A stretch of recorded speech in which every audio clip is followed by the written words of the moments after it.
Queremos compartir con ustedes el rechazo por parte de la prensa en RTBC, todos los periodistas, todo nuestro equipo periodístico de radio y televisión a nivel nacional y global, para rechazar los ataques de los que ha sido víctima en las últimas horas nuestro compañero, amigo y periodista Mauricio Jaramillo, quien ha sido además académico, destacado académico, intelectual, líder de la opinión en Colombia, periodista por supuesto también, quien ha sido en las últimas horas víctima de ataques en redes sociales. Esta situación de agresión directa que en redes sociales está recibiendo Mauricio Jaramillo, pues es simple y llanamente un nuevo intento de censura y de agresión a la prensa colombiana, y es un ataque sistemático contra el sistema de medios públicos RTBC. Desde estos micrófonos nuevamente hacemos un llamado a la tolerancia, a la paz, y no puede ser posible que un periodista y una mente tan brillante como la de Mauricio Jaramillo pues esté siendo víctima de estas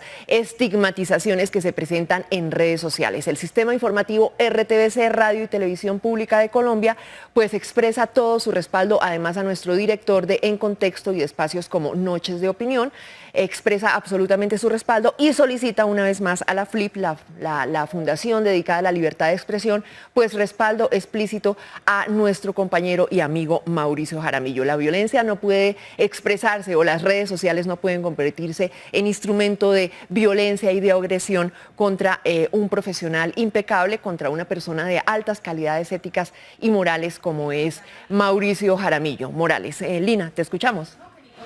Quiero decir que tenemos que bajarle a la imposibilidad de manifestar desacuerdos, que podemos no pensar igual, que podemos expresar nuestras opiniones, nuestras admiraciones, todo lo que sea que sintamos o pensemos. Para eso son las redes sociales, y eso no puede ser una razón para recibir amenazas. Bueno, los insultos son la orden del día en una red social como X, pero si de verdad estamos hablando de paz y estamos hablando de un país democrático, pues tenemos que pensar en proponer un diálogo en lugar de hacer matoneo en redes. Estoy absolutamente en contra de todo tipo de linchamientos, y sé que todos mis compañeros estamos pues en total solidaridad con nuestro compañero Mauricio Jaramillo. Mauricio Jaramillo, y en ese sentido queremos decir que RTBC rechaza las amenazas contra Mauricio Jaramillo Jacir, periodista de Señal Colombia. Continúa, pues como decimos, esta campaña sistemática de desprestigio contra RTBC, el sistema de medios públicos, y en esta ocasión, pues sintetizando, el afectado es nuevamente Mauricio Jaramillo. La idea es que la libertad, pues también, qué bueno disfrutar y promover la libertad en las redes sociales, que no sean espacios de agresión, sino espacios de inteligencia, de cosas propositivas, que se note ese cerebro en redes sociales, con la paz, con la celebración de la libre expresión de las ideas, pero nunca con la violencia, que son emociones y cosas muy primarias, y digamos que no corresponden a las habilidades de inteligencia y de conocimiento que tenemos los seres humanos. Usted ayer lanzó un trino muy polémico, sí. El comandante eterno, justo ayer en unas elecciones bien complejas en Venezuela. A veces no tenemos que dar explicaciones sobre ciertas cosas que pensamos, pero en esta ocasión pues parece que sí. ¿Qué pasó con ese trino? Era un trino a propósito del cumpleaños de Hugo Chávez, cuyo legado yo creo que estoy en mi derecho de reivindicar. Es un legado en materia de multipolaridad, por la lucha a favor de Palestina, la lucha en contra de las guerras exteriores como la de Irak, Libia o la causa del pueblo saharaui, a favor de la integración latinoamericana y de la redistribución. De ninguna manera era un aval a Maduro, o yo de ninguna manera expresé que estaba de acuerdo con lo que está pasando en Venezuela o puse en tela de juicio el autoritarismo que creo que existe hoy en Venezuela. De hecho, había subido un video el día anterior como analista diciendo mi lectura de Venezuela y diciendo que no había garantías para la oposición. Creo que son dos cosas distintas, lo que yo trine de manera personal de mis análisis. Justo eso fue lo que causó más polémica, que justo ayer en unas elecciones tan polémicas, tan sensibles, no solo para Venezuela, sino para América Latina y los millones de migrantes que pues están en diversas partes del mundo, usted lanzara ese trino porque claro, pareciera que estaba a favor del autoritarismo y de lo que está pasando en Venezuela con Nicolás Maduro. Yo en muchas columnas, de hecho aquí en El Calentado lo he dicho, creo que Venezuela entró en un autoritarismo sobre todo desde 2013 y en especial en 2017 cuando Maduro cerró la asamblea, incluso ha hablado de autogolpe. Entonces no tendría sentido. En realidad el trino es porque creo que como progresistas tenemos que dejar de tener traumas, tenemos que estar en derecho de reivindicar algunas de nuestras figuras, y lo que quiere hoy la extrema derecha es proscribir la admiración a ciertas figuras de izquierda. Eso me parece que también es una invitación a confrontar a través del debate y del diálogo, y a mi derecho que yo tengo a opinar de manera personal, y que la gente que me vea al otro lado de la pantalla o de la radio o lo que sea tiene que saber distinguir eso de mis análisis, por ejemplo, en RTBC o mis clases en la Universidad del Rosario. Yo no, en mis clases de la Universidad del Rosario no diría nada como lo que pusieron en el trino, y la gente que ha visto mis análisis entiende que yo jamás diría algo como el comandante Eterno, que en ese momento y en ese día lo reivindiqué, porque me parece importante no olvidar que hubo un legado del que desafortunadamente Venezuela se desvió. Con un tema urgente, con un tema dramático, tiene que ver con la forma en que se desarrollaron la noche de ayer, o más bien el día de ayer, las elecciones en Venezuela. Terminó por ocurrir, a mi juicio, uno de los peores escenarios, y tiene que ver con que hoy, pasadas casi que 24 horas de que se debieron haber conocido los resultados, no sabemos bien dónde están las actas con las cuales habría sido elegido, según el Consejo Nacional Electoral, Nicolás Maduro para un periodo que lo llevaría, que lo dejaría en el poder hasta 2030. En segundo lugar, no tenemos un reconocimiento por parte de quien habría perdido la elección, hay que decirlo con justa causa, porque no sabemos bien de dónde viene este resultado. Y en tercer lugar, tenemos una comunidad internacional dividida que no sabe muy bien cómo hacer para reaccionar. Como si lo anterior fuera poco, empiezan a surgir manifestaciones espontáneas en Venezuela. Hoy vimos en diversos medios de comunicación a la gente en Venezuela que sale a protestar porque siente que no se respetó el resultado, la manifestación de la soberanía popular.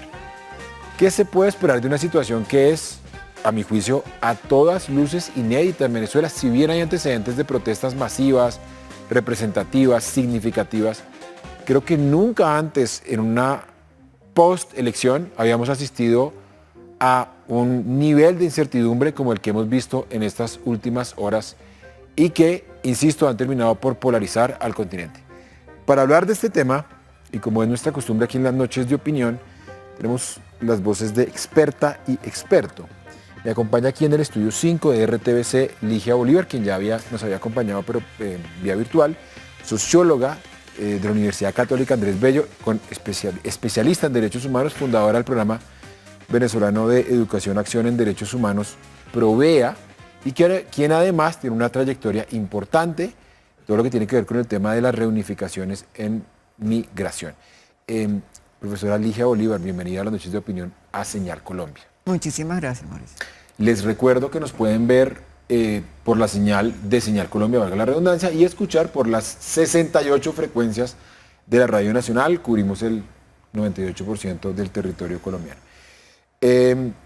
Empecemos por la pregunta más obvia que nos ha llegado por redes, que mucha gente hoy se está haciendo en Colombia, y es: ¿qué de esto que estamos viendo es, a su juicio, Ligia, inédito, nuevo, o esto es una reedición más de lo que hemos visto en Venezuela cada 2, 3 o 4 años? No, todo es nuevo, todo es inédito. Comenzando por la elección primaria, ¿ya? Que fue una cosa que nadie se esperaba, yo creo que ni la misma oposición, nadie, no lo esperábamos, los que estamos dedicados también a la investigación, a los derechos humanos, no esperábamos que hubiese tanta gente con tanto entusiasmo haciendo lo que yo he calificado como el primer gran acto de desobediencia civil del siglo XXI en Venezuela, porque fue un desafío al Consejo Nacional Electoral, que dijo: nosotros no los vamos a ayudar, y la gente, de todas maneras, el equipo de las primarias salió adelante, los voluntarios en todas partes se movieron y montaron una mesa de votación sobre una tabla de planchar, pero así, claro. Y así se hizo, ¿no? Y hubo los resultados más rápidos que los de ayer, por cierto. Eso por un lado, eso es inédito. Y lo otro que es inédito es, bueno, por supuesto, el hecho de que hayamos 5, y ahí me incluyo, millones de personas que no hayamos podido registrarnos para votar. Eso 5 también, millones. 5 millones de personas que no nos hayamos podido. Yo tengo una visa de migrante, no tengo visa residente, nadie tiene visa residente, son muy poquitos. Y de hecho ayer lo vimos, la votación en Bogotá muy baja, y en todo el país muy baja, pero porque no nos pudimos inscribir, no pudimos actualizar nuestros datos. Eso es un dato también inédito en la historia de Venezuela. Claro. Eso representa casi un 25% de la población electoral. Imaginemos lo que hubiera pasado si esa población hubiera podido también votar, ¿no? Lo otro inédito es, como hecho social, las filas que se empezaron a hacer la noche del sábado.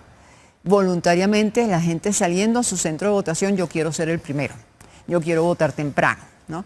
Eso nunca se había visto. Frente a esas filas hubo un intento de amedrentamiento por parte de los colectivos armados, que para quienes no lo saben son grupos paramilitares al servicio del gobierno, y no lograron amedrentar a la población. Entonces también es inédito que la gente ha perdido el miedo. Es inédita la irreverencia, ¿no?, que se ha dado, esa posición de desafío que ha tenido la población, el hecho de que una campaña electoral se haya hecho a pie, en burro, en moto, en barcazas. Claro. Todos esos son hechos inéditos. Realmente estamos frente a una situación completamente inédita en el país en muchos sentidos y creo que estamos, lo había dicho antes y lo quiero compartir esta noche, dos cosas. Primero, estamos frente a una transición que ya comenzó. Independientemente... O sea, ya empezó, la transición comenzó.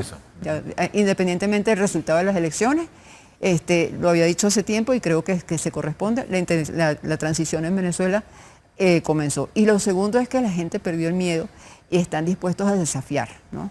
Eso tiene su punto bueno y su punto malo, porque cuando la gente no tiene miedo también no cuida los límites, claro, ¿no? Claro. Pero todo eso es inédito, son muchas cosas nuevas.